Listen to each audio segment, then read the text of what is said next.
Hello everyone, this is me, my page Morium Akhtar. Welcome back to new another blog. সবাই আল্লাহর রহমতে অনেক ভালো আছেন। আলহামদুলিল্লাহ আমিও অনেক ভালো আছি। আজকে এমন একটা ব্লগ আপনাদের সাথে শেয়ার করতে যাচ্ছি যা প্রত্যেকটা মানুষের একটা স্বপ্ন থাকে। আমারও সেই স্বপ্নটা আজ পূরণ হতে যাচ্ছে। আলহামদুলিল্লাহ আলহামদুলিল্লাহ। সকালবেলা ঘুম থেকে উঠেই লাগেজটা গুছিয়ে নিয়েছি, কারণ ও অনেকবার কনফিউশন করে দিচ্ছিল আমাকে নিয়ে যাবে না।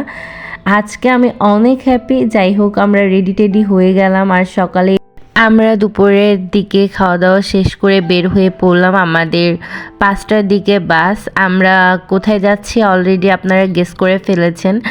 আমরা আজকে সারা রাত জার্নি করব আর সকালে গিয়ে সেই জায়গাটাতে পৌঁছাবো।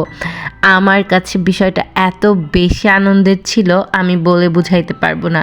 তো যাই হোক, আমরা সিএনজিতে উঠে পড়লাম আর তারপরেই টার্মিনালে চলে গেলাম। সেখান থেকে টিকিট করে আমার একটু কিছু ড্রেস কেনার দরকার ছিল, এই জন্য আমি ওকে বললাম যে চলো একটু ড্রেস কিনবো।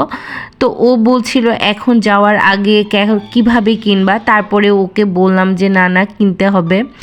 আর আমরা বাসে কি খাবো সেগুলোও টুকিটাকি নিয়ে নিলাম বনলতা থেকে। মেয়েদের আবদারের দুইটা জায়গা থাকে, দুইটা মানুষের কাছে তারা মন খুলে আবদার করতে পারে, একটা তার বাবা আর একটা তার স্বামী। ছোটবেলা থেকে যখন বড় হয়েছি বাবার কাছেই ছিল যত আবদার, এখন যত আবদার আমার স্বামীর কাছে। স্বামী যদি মন মতো হয় সব আবদারই সে রাখে। আমার স্বামী আমার সব আবদারই রেখেছে। আর এই তো সে কেনাকাটা করে আমরা টার্মিনালে বাসের অপেক্ষায় ছিলাম। আমার কাছে মনে হয় একটা মেয়ের পৃথিবী তার স্বামী। এই তো স্বামী কাছে আবদার করেছি, সে আমাকে নিয়ে যাচ্ছে আমার পছন্দের জায়গায়, যেটা কিনা প্রত্যেকটা মেয়ের স্বপ্ন থাকে। আমাদের বাসটা প্রায় যমুনা সেতুর কাছে চলে আসছিল। টোলের কাছে টোল দিল। আমি একটু ক্যামেরা বের করে এই টোলটার ভিডিও নিতে চাইলাম, বাট খুব একটা ভালো নিতে পারি নাই। যাই হোক, কীভাবে ওর পাশে বসে থেকে সময়গুলো কেটে যাচ্ছে আমি বুঝতেও পারিনি। সকাল হয়ে গেছে, নূরজাহান হোটেলেও থামিয়েছিল, মানে সব কিছুই খুব তাড়াতাড়ি হয়ে গেছে। আর আমরাও চলে এসেছি কক্সবাজার।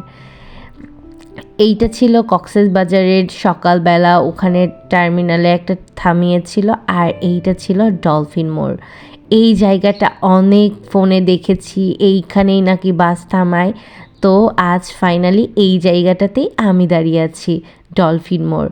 এইখানে সোজা গেলেই কলাতলি বিচ, পাশে সুগন্ধা বিচ, তার পাশেই লাবণী পয়েন্ট। আমরা লাবণী পয়েন্টের ওই দিকেই আমাদের হোটেলটা বুকিং দিতে এসেছি। ফার্স্টে আমাদের হোটেলটা বুকিং দিব, তারপর আমরা বিচে যাব। হোটেল বুকিং দেওয়ার শেষে ও আমাকে নিয়ে যাচ্ছিল বিচে। আমার তো কেমন একটা অবস্থা, আমার তো খুবই আনন্দ লাগছিল যে আজকে আমি সমুদ্র দেখব। তো প্রথমে ঢুকতেই আমরা অনেক শুটকির দোকান দেখলাম। এই তো যেটা কক্সবাজারের বিখ্যাত শুটকি মাছের দোকানগুলো, সেগুলোই প্রথমে দেখতে পেলাম। আর অনেক কসমেটিক্সের দোকান ছিল। এগুলো দেখতে দেখতে সেই কাঙ্ক্ষিত স্বপ্নের জায়গায় চলে আসলাম। আমি চোখ জুড়িয়ে যাচ্ছে আমার এই বিশালতা দেখে। আমাকেও বলছি একটু দূর থেকে উপভোগ করো, তারপরে কাছে যাও। এই তো কাছে গেলাম। কাছে যাওয়ার পরে সমুদ্রের ঢেউগুলো যখন আছড়ে পড়ছিল, আমি ভাবছি পা ভিজাবো না, কিন্তু না, আমি আর থাকতে পারি নাই। আমি পা ভিজিয়েই ফেলেছি, কারণ আমাদের আবার রুমে যেতে হবে, কারণ আমরা ব্যাগ ট্যাগ ওখানেই রেখে এসেছি। কিন্তু আমার আর তর্স হচ্ছিল না, আমি পানিতে পা ভিজিয়েই ফেললাম।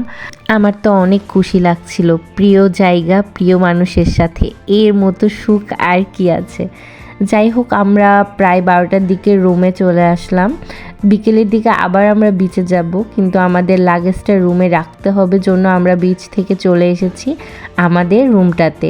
তো রুমটা ছিল 4 তলাতে, আলবার্ট রোজ। এটা ছিল লাবণী পয়েন্টের প্রায় কাছাকাছি। রুমটা অ্যাভারেজে মোটামুটি ভালো ছিল। আমরা বেলকনির সাথে রুমটা পেয়েছি, এজন্য আমার অনেক বেশি খুশি লাগতেছিল।